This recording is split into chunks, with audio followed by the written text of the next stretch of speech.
So part two geometry, people. Well, I'm looking at the next page and know your formulas. I have the formulas written down here for you. That's an x2, by the way. So slope formula, y2 minus y1 over x2 minus x1. The slope intercept formula, the standard form, and the point slope formula. I wrote this, with this plus y1 over here. You will normally see it like this.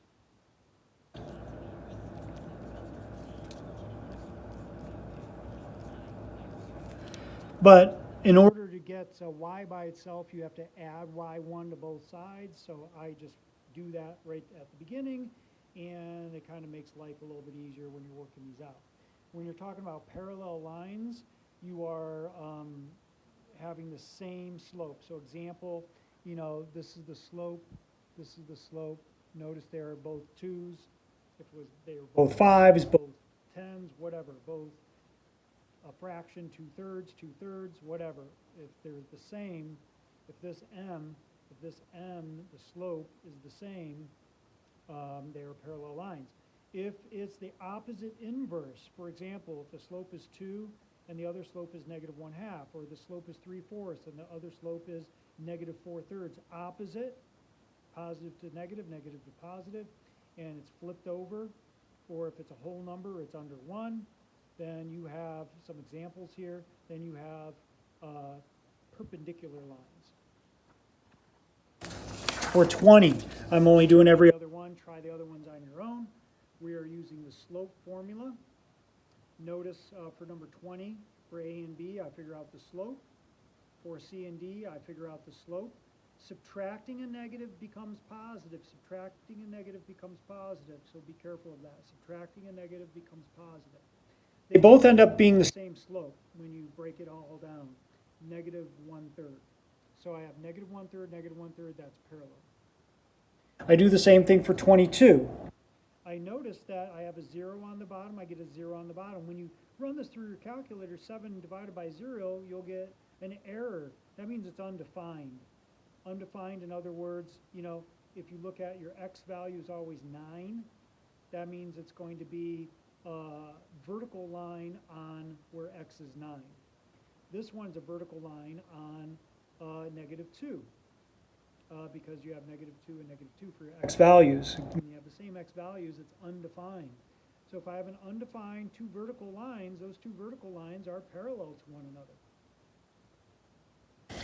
When you're doing number 23 on your own, remember this means same. Parallel means you're going to have the same value. So you want to figure out what the same value is for the slope. Number 24, we're going to look for perpendicular. This means perpendicular. So I want the opposite inverse.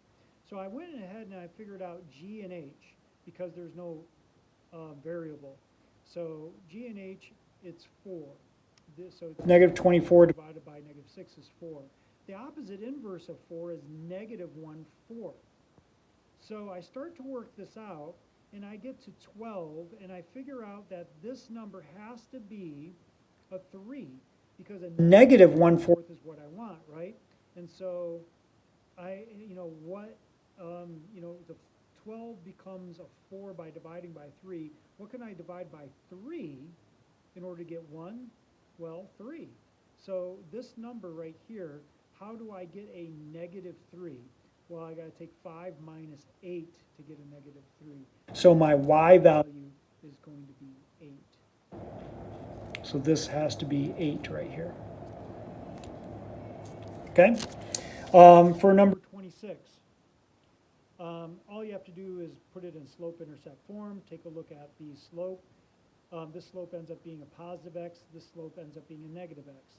Okay, they're opposite inverse, perpendicular. 28. This is undefined and this is undefined. We talked about that before. When you just have x equals something, it's undefined. In other words, here's x equals 5. Here's x equals -2. They're both vertical lines. They are parallel to one another. So that's 28. For number 29, make sure you're using this. So you just plug that half in for the slope, and here's your x1, here's your y1. Make sure you're minusing a negative, so this is going to be plus 6, and then it's going to be plus 1, and then you just work it out. I'm going to do this one. This one, you have to figure out the slope. They don't give you the slope like they did in number 29. So I figure out the slope first. I use the slope formula. Then I use the slope, the point slope form. And since I got the slope, I plug it in there, and then I just used this x1 and y1. Okay. No matter which one you use, you'll get the same because they lie in the same line. Okay, and then I just work the problem out. I end up getting this equation for it. It is y equals negative x plus 4. For number 31, just to get you started on this one, first of all, you have to figure out what the slope is. So given the graph, it's up 6 over 2. So it's up 6 over 2 or 3. 6 divided by 2 is 3, guys. So 3 is going to go in here for your m. And then you have your x1 and your y1. x1 goes here. Minus a negative 4 is going to be a plus 4. Be careful of that. And then adding y1, but you're adding a negative, so it's going to be minus 13 back here. You just work that all out. 32, parallel, it's going to be the same slope, right? So what I'm going to do is I figure this equation out that's in standard form, and I change it to figure out what the slope is into slope-intercept form. So I just, manipulate the equation to get y by itself. So it's negative 5 over 2. And then these two, these are the point. This is the point. x1 and y1, that's what those are. So I just plug those in, my x1 and my y1, and then I work it out with the slope that I figured out, and I end up getting y equals negative 5 over 2x plus 11 as my equation. And then lastly, number 34, I do the same thing. For perpendicular, I want the opposite inverse slope. So I figure out the slope for this. Okay.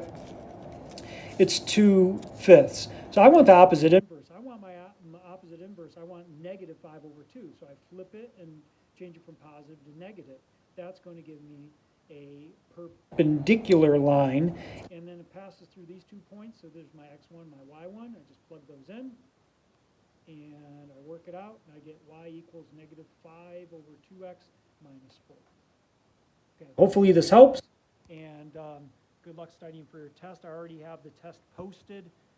It was on last Fridays because it was posted so early.